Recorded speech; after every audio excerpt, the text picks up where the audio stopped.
Alrighty guys, it's time to check out my personal Steinharts. The only Steinhart I own right now, and it's been a while since I've had one. This is the Steinhart Ocean 39 GMT. Now you're seeing this and you're probably not used to seeing it in this configuration with the white hands and the white printing, because if you go to Neumann or even Steinhart, you're going to see the Steinhart Ocean 39 vintage GMT. So it's going to have like a faux patina on it.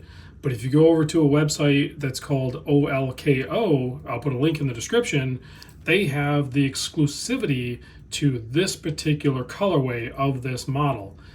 I think it looks great. The vintage looking one looks great as well. I just prefer this one. I picked it up on eBay of all places, which there are some over there for sale. But also, this last time I checked on OLKO, it said coming soon. So maybe keep an eye out for that. If that's accurate information, they're going to launch another batch. I think that's accurate. So maybe just pay attention to that and don't overpay, because some of the ones on eBay are going higher. I paid more than what this one was retail. I think the price on it is in euro, so it's like 469.50 euro, not including VAT. So I think the conversion to US would be just under $500, essentially, like 495-ish, right in there. So I have it in this layout right here, just because I want to show you that the hour, minute, and GMT have been set proper and they do line up.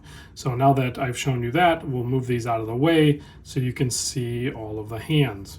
And then we will do a close-up, we'll do a Lume shot, we'll do all of that good stuff.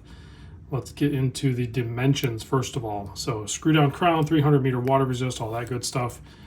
So let's check it out, shall we? So, and then before I actually even get into that, I have to say, people ask me all the time my thoughts on homage watches.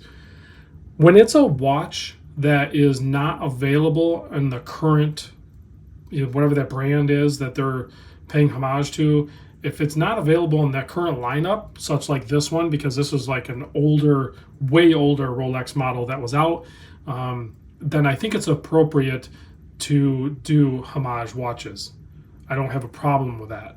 It's only when you're making a quote homage of a current model run, then that's where I'm just like, it gets a little sketchy.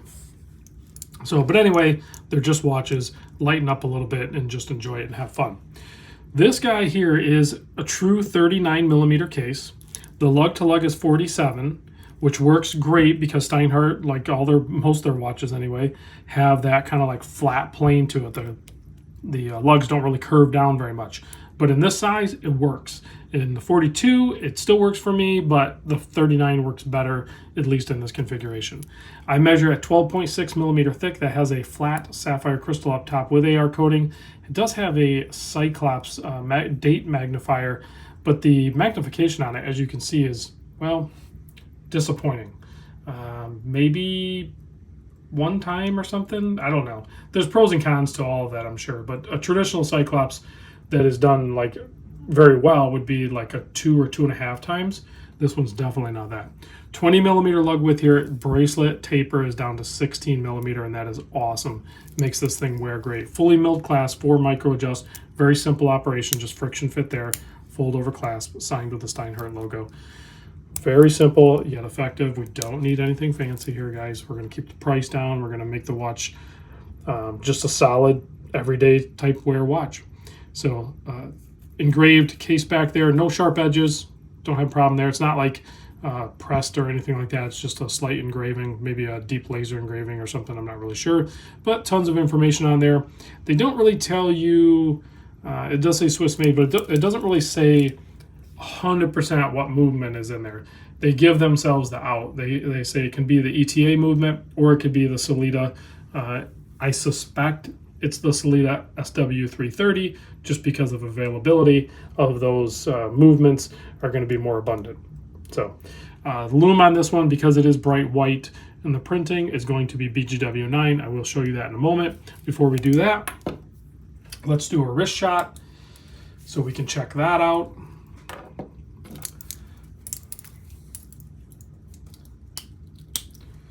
It's absolutely perfect on wrist, guys.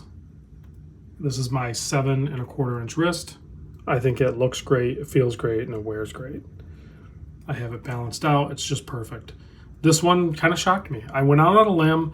I haven't had a Steinhart in a while. The last Steinhart I had a long time ago, like the bezel action and stuff like that, was a little questionable. It wasn't amazing. So I was kind of turned off a little bit on the brand. Of course, we don't have a rotating bezel on this one. It's a fixed 24-hour bezel. So, and I like metal bezels anyway. This one just worked good for me. I don't need or have a need for a GMT in my collection. I've managed without it, even with the travel I do.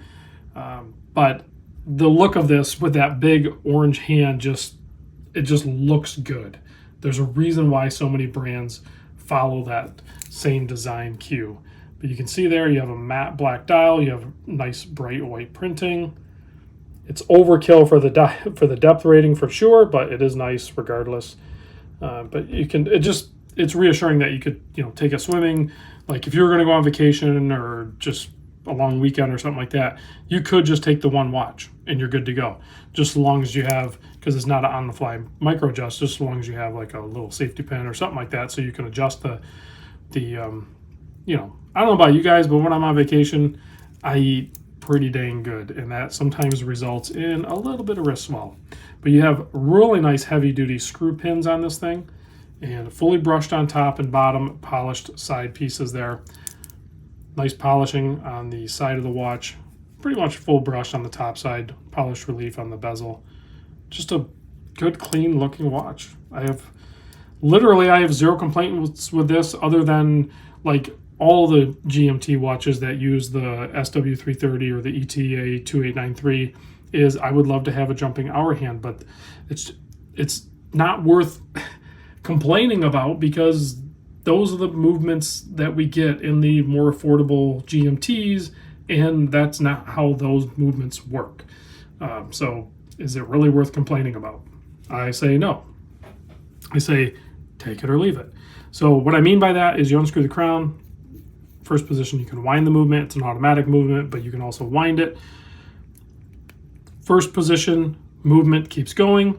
You can advance the GMT hand. I had it set up for a 24-hour indicator, basically.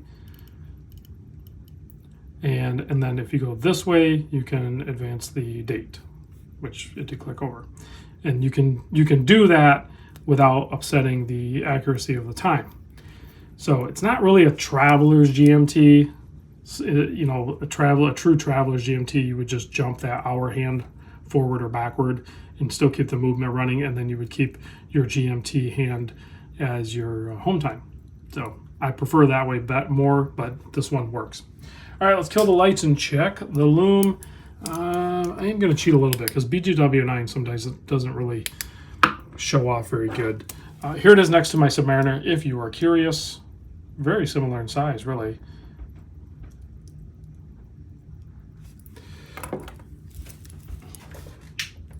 There it is. Nice healthy application.